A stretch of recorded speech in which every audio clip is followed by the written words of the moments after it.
आज दिवसाची सुरुवात खूप लवकर झाली आहे, कारण रविवार होता. पण आज होती आषाढी म्हणजे गुरुपौर्णिमा. हा पहिला सण मानतो, कारण आज भरपूर असे सण सुरू होईल याच्यानंतर. तुम्हाला सर्वांना पण गुरुपौर्णिमेच्या खूप खूप शुभेच्छा.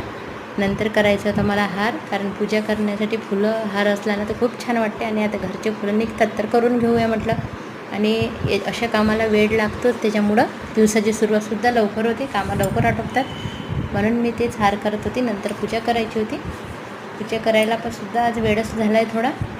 पूजेनंतर मग आज पुरणपोळीचा नैवेद्य करायचा होता, कारण आज भवानीसाठी कवळ करायचं असते. आणि अशा प्रकारे आजचा दिवस खूप छान आनंदात गेला. बघा, पूजा खूप छान झालेली आहे. फुलांना देव सजले की एकदम प्रसन्नच वाटते आणि उत्साह येतो एक प्रकारचा. असे सण वगैरे असते की कामं करण्याचा. आणि इथं पुरणपोळीच मी करत होती अशा प्रकारे. आणि पूजासुद्धा झाली. आवडलं सबस्क्राईब करा.